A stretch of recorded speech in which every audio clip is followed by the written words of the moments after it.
Say it with me, Mortimer Mouse. At 20 years old, Walt started his own company, Laugh-O-Gram Films. Mickey made his debut in 1928 in Steamboat Willie, the first fully synchronized sound-on-film cartoon. Mickey didn't speak until 1929 in The Carnival Kid. In the early 1950s, Walt had the idea for what would become the happiest place on Earth. Walt had built a 1/8 scale steam locomotive with a half-mile of track that circled his home. Want to watch a story? It's a good one. When Netflix arrived 25 years ago, the net looked a lot like this, and the flicks looked a lot like that. And then, hey, Netflix shows up. Go to Netflix.com, make a list of the movies you want to see. Luckily, by that time, the internet could. Streaming was born, and binge became the new way we watch stuff. And it gave everyone something to talk about. From DVDs in the mail to entertaining the entire world.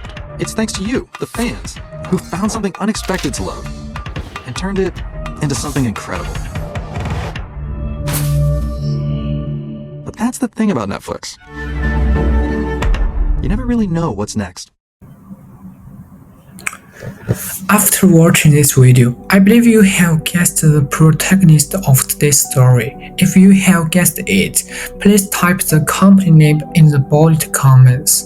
Today, I will take you to two entertainment giants, Disney and Netflix. Their stories began in different eras, but they share the core weapon of the same battle, intangible assets. In this battle, the sharpest is intellectual property and customer loyalty. These two assets, one carries one soul of content, and the other links the emotions of users, together shape the mode of the company. Disney, IP and loyalty bound by magic. In 1923, Walt Disney drew a mouse on a tree and thus started the legend of the Dream Empire. Today, Disney has long surpassed animation companies and become a global entertainment overlord spanning movies, theme parks, and streaming media. Its core competitiveness is rooted in the monopoly of the IP ecosystem. From Frozen to the Marvel Universe, Disney's IP is not only a box office grant, but also a perpetual motion machine for derivatives, theme parks, and streaming content.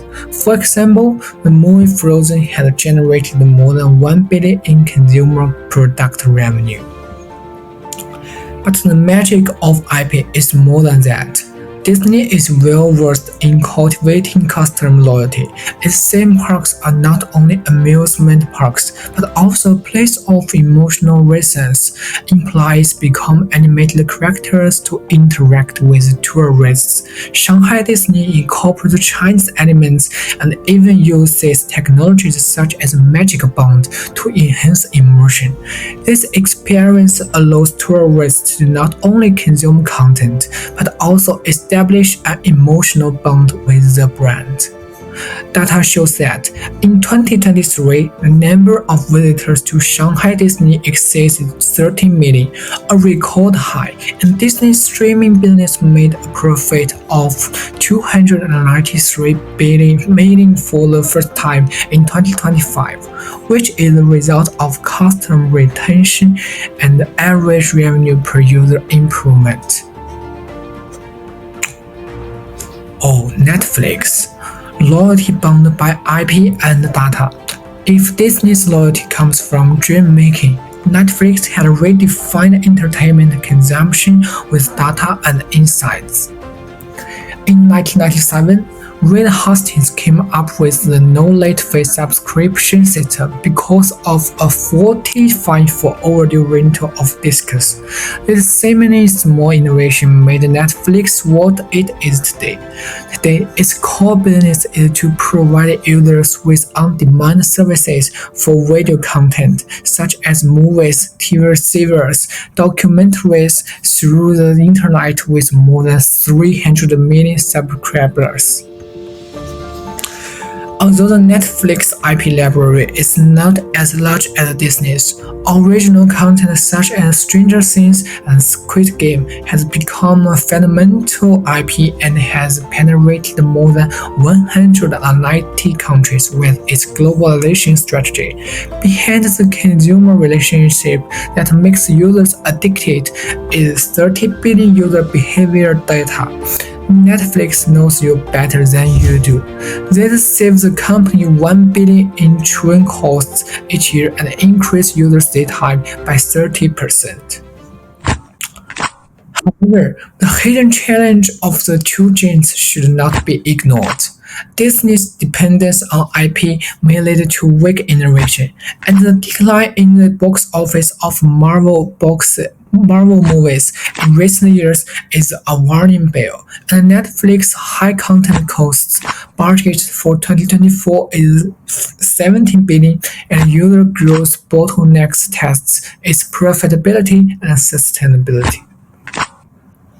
Combining the both parties, the following improvement suggestions are proposed. First, Disney needs to break through IP dependence and activate innovation momentum. On the one hand, it should build an original light IP ecosystem, learn from the successful experience of Shanghai Disney original IP Lina Bill, develop non-traditional animation IPs such as virtual idols that combine regional culture or trends and reduce excessive dependence on classic IPs. On the other hand, it should support independent studios, create different content through internal incubation or investment in independent creators. For Netflix, it needs to balance content investment and profitability. On the one hand, it should conduct precise content investments through data analysis, identify cost-effective content types, such as Squid Game cost $21.4 million, but ROI exceeded 40 times. On the other hand, it should strengthen diversified monetization, deeply develop advertising content, and share costs.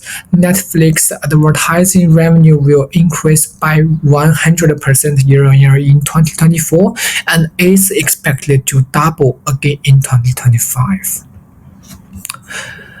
Ladies and gentlemen, Disney and Netflix are two businesses, story-driven and data-driven, but whether it is the magic of Mickey Mouse or the accuracy of the data, for both, IP is the cornerstone of content, and customer loyalty is the fuel for growth.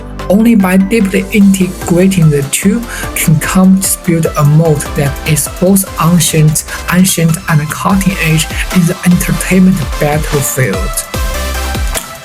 As Walt Disney said, if you can dream it, you can achieve it. And Netflix proves that the way to realize dreams is being redefined by data and insights. There is no end to this battle of intangible assets, only evolution. Thank you, everyone.